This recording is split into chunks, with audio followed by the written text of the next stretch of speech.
I'm Hillary Hendershot, your host, and this is The Retirement Years on Profit Boss Radio, episode 147.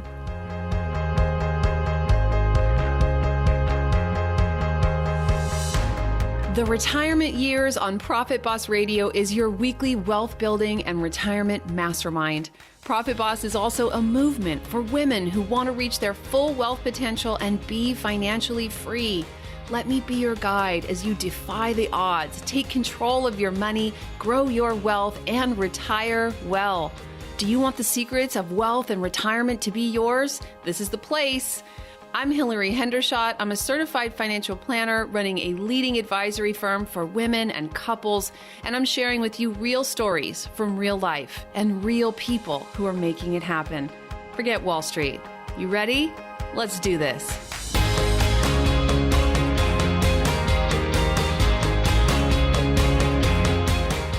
Hello, Profit Boss. I have with me today Chris Farrell. He's a senior economics contributor at Marketplace, American Public Media's nationally syndicated business and economics program. He's an economics commentator for Minnesota Public Radio and host of its series Conversations on the Creative Economy. Chris is also a columnist for Next Avenue and the Star Tribune. His recently published book is titled Purpose and a Paycheck: Finding Meaning, Money, and Happiness in the Second Half of Life. Welcome to the show, Chris. Well, thank you for having me. Chris, why did you write this book? So there are two parts of my career. One part is on the radio and in print and various media, has been covering personal finance. And for the past 25 years, personal finance and saving for retirement are almost synonymous. Not quite, but pretty close. And the story has largely been a negative story. People aren't saving enough. Their standard of living is going to fall as they get older, this massive baby boom generation. The other part of my career is economics. And again, the demographics of aging has been a negative story, that there are going to be too few young people supporting too many dependent elderly. So I started researching this, and our stereotypes, our images are completely wrong. And there's all kinds of research out there, good research in Europe and the United States and elsewhere in the world about how people can be creative and productive in their 50s or 60s or 70s. You can put it this way. If you're creative in your 20s, you're going to be creative in your 60s, so long as you're given the opportunity. So do you think people stop being in action, stop working, stop being creative and productive simply because that's what we think people do in their 60s and 70s? Right. So if you think about a lot of companies that have retirement savings packages, it's all sort of, and it's good. I'm glad that they do. And these 401ks and 403bs, these are really important because it is important to save for your retirement. But we sort of, as people get older, the benefit package kind of goes toward getting you out the door. Mm-hmm. Instead of how do you retain all this experience? How do you retain this knowledge? How do you keep these people around mentoring your younger generation? I mean, if you think about any organization, there's a formal rule book, at least if it's a decent sized company, it has a formal rule book. And that formal rule book is not how stuff gets done. There's all the intangibles, the intangible knowledge of how we really service our customers, how we really get this product created. And that intangible knowledge your experienced workers have. So how do you get that intangible knowledge to the younger generation? There's all kinds of research about how multi-generational teams are the most productive and most creative teams. And there is a change in our conversation because people are better educated, they're healthier on average, they want to continue to earn a paycheck because they're going to be living longer. And our society is adjusting, too slowly, but slowly, is adjusting to this rethinking, reimagining about what are the possibilities in the second half of life. Mm-hmm. So what did you find? There's this term encore career, right? Yeah. If I said that to someone, what's your encore career? They're going to think, well, there was one job that I did for 25 or 35 years. And then I have this second other thing that I do. What did you find that people are just continuing to work and not being laid off or continuing to run the business that they've started? Or is it truly an iterative process? Are people doing wildly different things in their 60s than they did in their 20s? They are doing wildly different things because a part of this is you develop skill, you have knowledge that you all of your career, with all the ups and downs of a career. And the notion that at some arbitrary date, 60, 64, you walk away from all that skill, all that knowledge, and you never tap into it again. You say goodbye to your colleagues, and that's it. Mm-hmm. People don't find that attractive. That's not good. Now, what they don't want to do is be told to do 50 hours of work for 40 hours pay anymore. Mm-hmm. And the other thing is, if you think about your career and you start your career and you're engaged in your career and you have purpose and hopefully, it's the kind of job and career and colleagues that, you want to be around. But there can reach a point where you go, I want to try something different. I want to do something, continue to earn a paycheck, but it has more meaning to me. Maybe this career had meaning to you in your 20s and 30s and you still value it, but you want that little extra kick about making a difference, being proud about what I'm doing. Yes, a paycheck, but at the same time, this is really engaging my skills and I feel like I'm really making a difference. So that conversation is happening, and that's why you had this great experiment going on, because there is no single answer to your question. It's an experiment. Lots of experience. It's an improv act. It's people are self-employment, starting your own business, part-time employment, shifting from the for-profit sector to the not-for-profit sector, full-time career, part-time work, being an Uber driver. All kinds of experiments are going on. So let's talk about self-employment for a minute. As a business owner myself and someone who gets to see the inner workings of lots of people's actual cash flow and personal finances, I know that it's hard to actually make money in the first few years of being a business owner.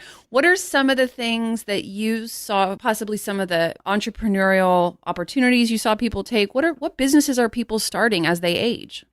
So a lot of it is attached to perhaps a passion or an interest. So a classic example might be yoga and starting your own yoga studio, or you want to be a teacher and you're not necessarily going to go back and get your degree for K through 12 or whatever, but you're doing some tutoring, or you are a financial planner and you end up teaching the basics of financial planning to new immigrants to this country. How does our banking system work? And good luck figuring that one out. But okay, so how does our banking system work, right? Here's a surprise for me. The surprise for me was how big the embrace of entrepreneurship and self-employment is. If you look at the 65 plus, that's as far as a percentage, the largest group that is involved in self-employment. A quarter of all new businesses come from the 55 to 64-year-old age group. Wow. And I thought at first, 10 years ago, I would never have thought that this was going on, because I would go, oh, you can't touch your 401k. You can't touch your 403b to start a business. What, are you crazy? Well, that's not what people are doing. In today's world with technology, your office is the home, or you join a low-fee co-sharing workspace. Mm-hmm. And you're starting a lot of your businesses is on the internet. You're doing a lot of experimentation. Typically, what people are doing is they're taking their skill and what they were paid for as an employee. They're now off on their own, and they're going back to previous employers or suppliers or people that they knew and say, hey, I know how to solve a problem for you. So it's a lot of small businesses, solopreneurs, perhaps 2 or 3 contract employees. I think that's a lot of what's going on. Nevertheless, as you know, that's still entrepreneurship. That's still, you have to bill people. You have to have your invoices. You have to figure out how to price your product. So it is a lot of work, but it's very engaging, and it keeps you employed, and you don't have to go through the HR department and all its ageist algorithms and all the stereotypes that so many people have. You have skill, you have knowledge, and you can solve a problem. So my father-in-law can't quit working, okay? He's a former economics professor. He's in his 70s, and he keeps taking publishing and consulting gigs. And, he talks about it like he likes it, but most of the family kind of thinks that he does it because his work is what gives him his identity, right? In other words, he doesn't need the money, so he could just be golfing, right? That's right. Is it kind of sad that people keep working just because they think they don't have value otherwise? Now, if that is the situation, that can be sad. But the other way of looking at it is work is a community, because we always talk about the income with work. And yes, there is identity, there is status, but work is also a community. So people care whether you show up, whether your father-in-law finishes this project, whether he makes the phone call that he's supposed to be making at a certain time. And one of the most dangerous aspects of getting older is social isolation, is that your world shrinks, and then you just don't go out as much, and you end up on the couch, and you are lonely. And what work does There was an economist, a German economist, and he had this line that I just have loved. He said, look, even working for a bad boss is healthier than sitting on the couch and watching TV by yourself. So I actually think that would take more of the sociology and the anthropology, where we are social creatures and we need connections. And for the typical person, they're trying to get a mix. They're not wanting to, as I said, they're not wanting to necessarily work full time. And they may have grandkids that they want to do things with. And there are some ambitions in terms of travel. But nonetheless, they want to stay part of this community. And the other thing is, if you think about all the skills that your father-in-law has gained over the years, right? And again, we all want to be useful. We all want to be helpful. And this is one way that we're helpful. Mm-hmm. And so let's talk about ageism and this concept of aging out, which you kind of opened up the topic.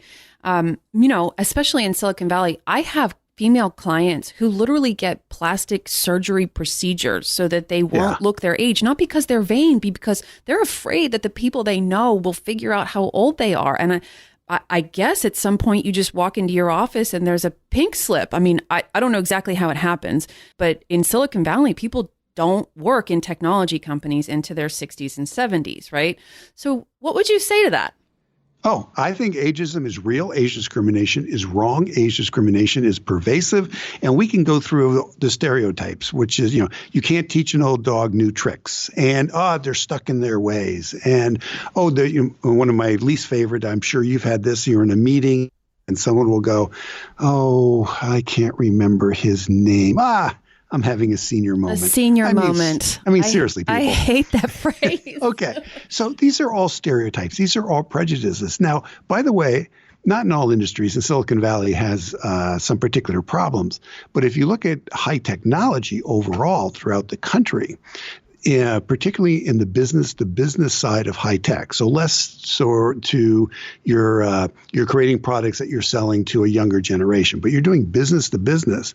That typically is an older entrepreneur because they had to gain the skills and the knowledge to know what it is that businesses really need. So there is a big age difference when it comes to business around the country, which is not to excuse Silicon Valley, which is an absolute disgrace. So age discrimination is real.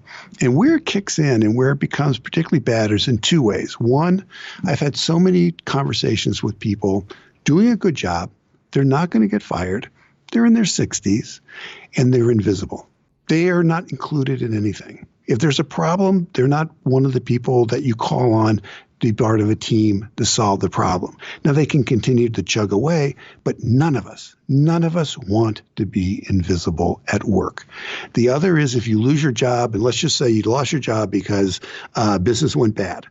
If you're 55 and older, it's a lot harder to get a job at that point. It's harder to be hired because everyone's thinking, well, if I hire it, they're going to retire at 62. So, why should I hire this person? Of course, my response always is, well, if you hire a 23-year-old, I hope they're gone in 3 years because they have ambition and they want to grow.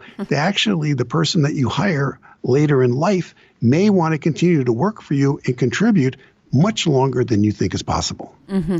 So are you saying, Silicon Valley is full of really smart people, but are you saying ageism, age discrimination exists, but are you saying that it's baseless? Are you saying that that companies shouldn't, in fact, look away from older employees? Absolutely not. If you think about the whole movement around the country in terms of diversity and inclusion, why is it that because somebody we'll pick an age, 60 years old, that all of a sudden they're not creative?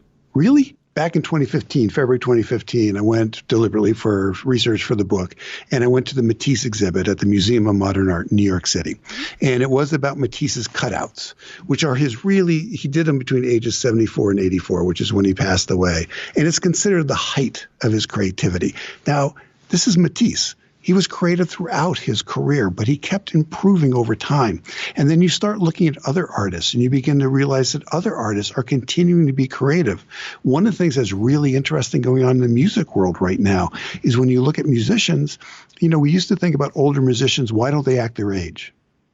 Well, now They're continuing to come out with new albums, new songs. People are going to listen to them because they're still creative. They're still coming up with good stuff.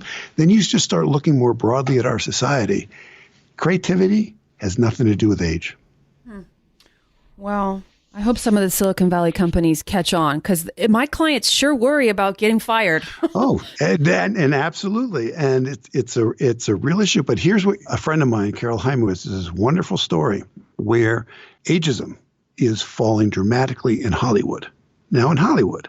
Now you go, wait a second, Chris, what are you talking about? Well, here's what I'm talking about. Because of streaming, there is such a demand for people who can write scripts. Mm-hmm. So I'm not talking about the person in front of the camera, but in terms of the writers and the camera person and the audio person, that there is a boom in boomers, pun intended, there's a boom in boomers being hired in Hollywood because the demand is there. They're not looking at their age. Can you write a script in this amount of time? Mm-hmm. So that's a perfect segue. If someone's listening to this conversation and they're thinking, how do I maybe I'm not a creative writer, maybe I'm not a candidate to write scripts, but did you find any particular companies or industries in your research that are encouraging workers to say that are friendly to aging workers? Yes, and it's around the country. I mean, one industry that has become increasingly age-friendly is the hospital industry. And I'm sure it's not everywhere, but in most places. 2 decades ago, if you were a doctor and you no longer wanted to be on call, which is really a pain if you're a doctor and you don't want to be on call, it was pretty much, okay, you're out the door.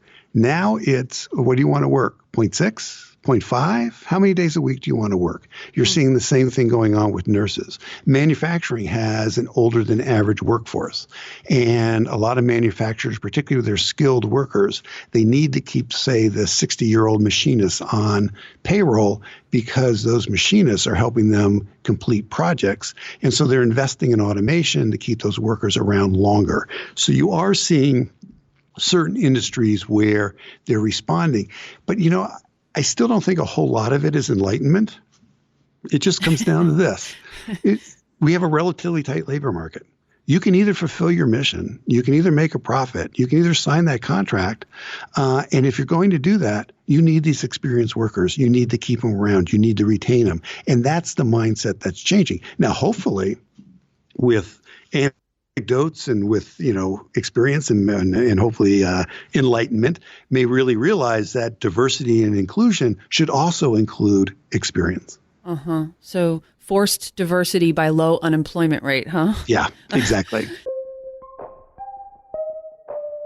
Welcome to this week's MoneyWise segment. Our MoneyWise segments on Profit Boss Radio are designed to make you smarter than your neighbor. Today we are talking about how to avoid a will or trust contest. A will contest is a legal case raised against the validity of a will. It's someone claiming that the will doesn't in fact represent the wishes of the person who died.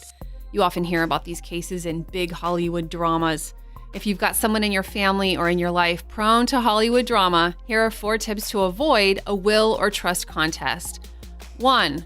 No DIY. Do not write your will or trust on your own. Don't be ridiculous and don't use LegalZoom, please. I've worked with clients enough to know that even well-written trusts and wills sometimes go out of date and don't get followed to the letter of the law. Spend the money on a good estate attorney. 2, definitely let family members know about your estate plan so there's no confusion and no surprise. 3, leave something to people who are going to have a claim. Disinheriting people who are close family members just ticks them off and leaves the door open for a claim the courts would consider valid. Leaving them even something small says to the court, nope, this is really all I want to give that person. And 4, keep your estate plan up to date. Estate planning, just like financial planning, is an ongoing process. And now back to today's episode.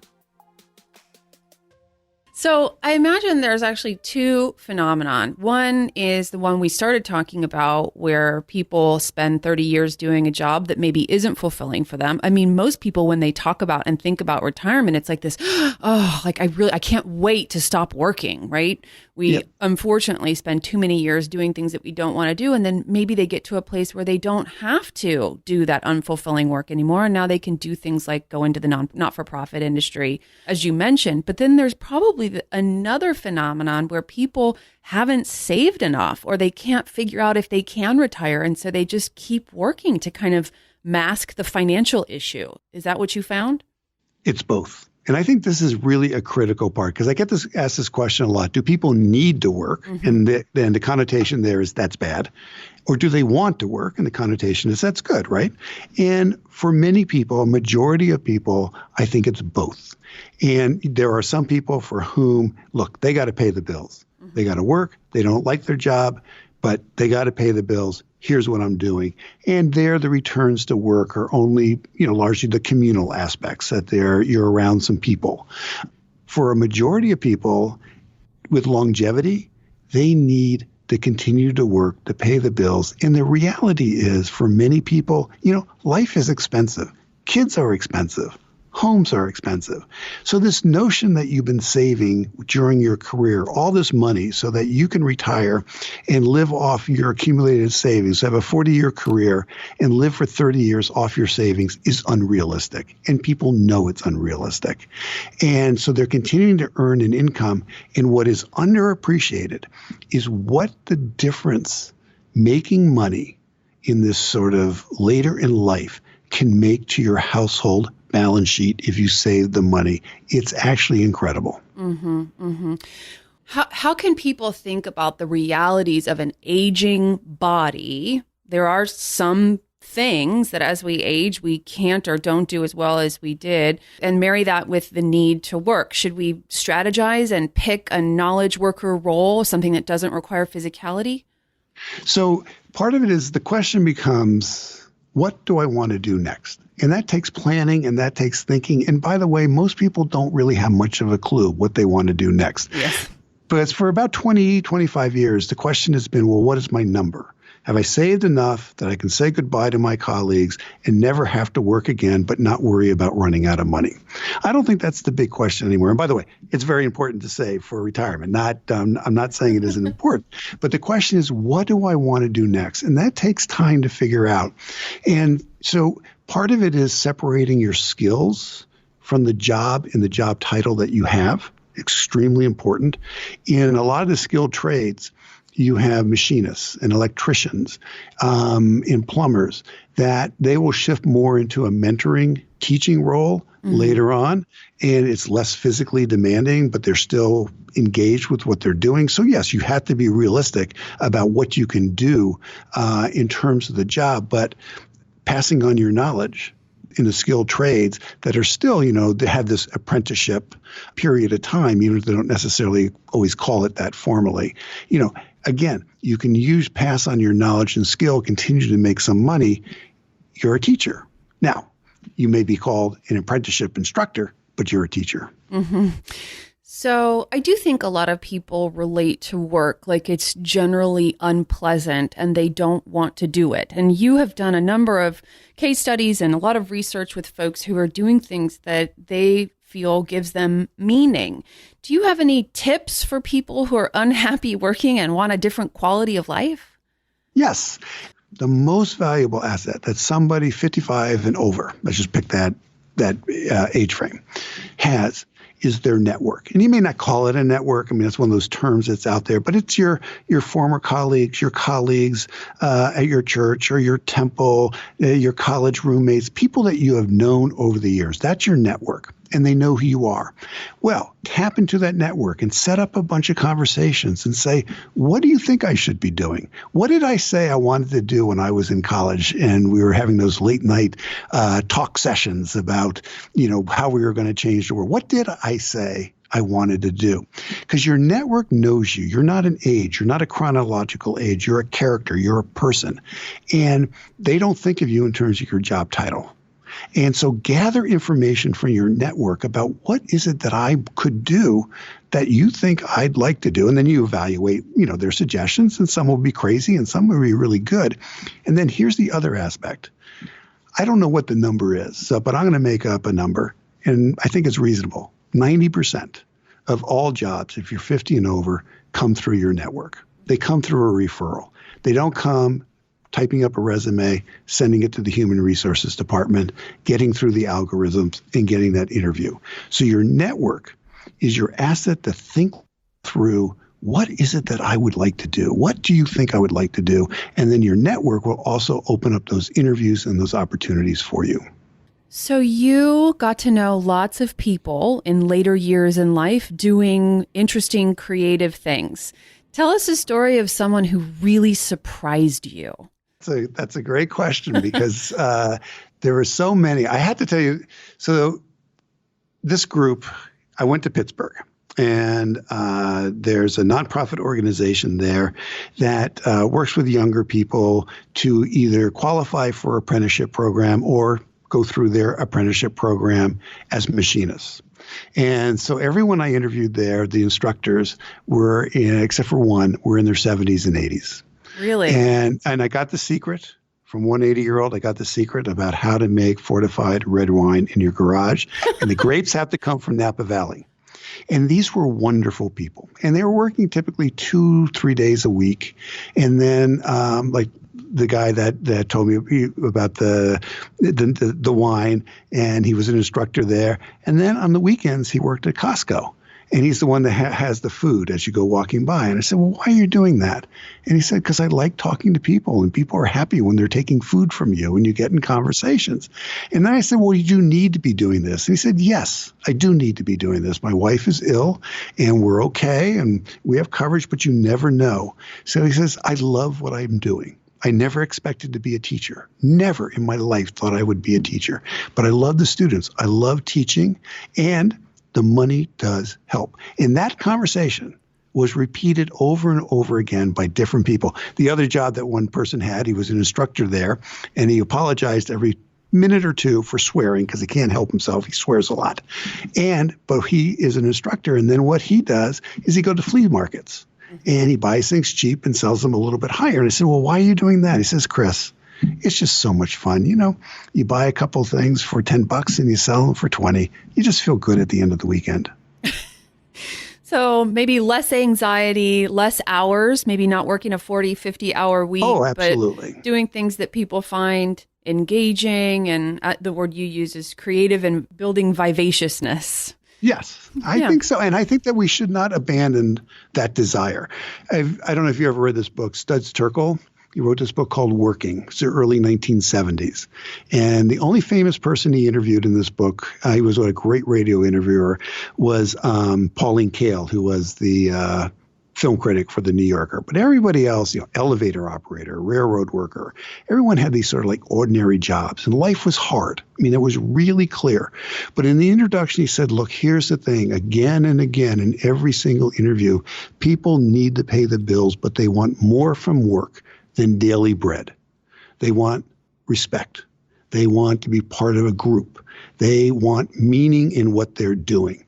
So the thing that is important, and that should not be abandoned. That is a goal worth fighting for. Mm-hmm. Well, it's a very empowering message and probably a good place to wrap up. Thank you for joining us on Profit Boss Radio. Thank you. Thanks for having me.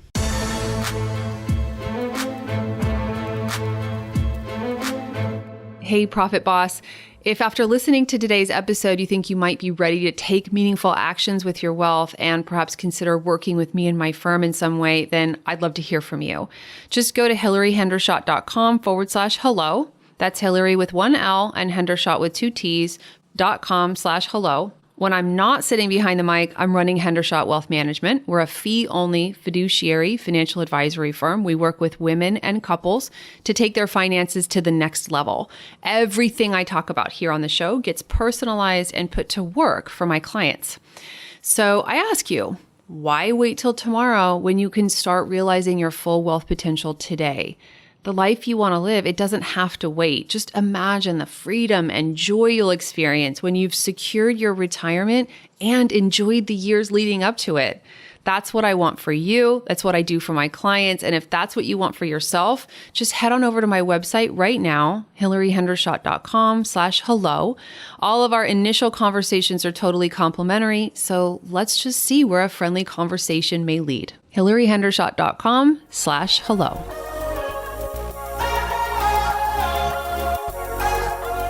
As we wrap things up here for today, I need to review with you the things I have to disclose as a fiduciary financial advisor offering wealth management services through my firm, Hendershot Wealth Management, LLC. You should know that the opinions I express on Profit Boss Radio are my own, and they can change. The content I provide in the show is for general education. It's not intended as specific investment advice, nor do I recommend any specific financial products. Unlike how I roll at home with my husband, I can't guarantee that my statements, opinions, or forecasts are always 100% right. Of course, I wish I could peek into that proverbial crystal ball, but so far, I haven't found it. Past performance is not indicative of future results. I talk a lot about indexes, and I want you to know you can't actually buy an index because, of course, when you take a list of companies and create a product that allows people to invest in those companies, there are fees and expenses involved that reduce returns. Remember, all investing involves risk, which, as you know, means you could lose your money. And I have to tell you that there is no guarantee that any investment plan or strategy will be successful. And that should keep my lawyers happy. Have a great day.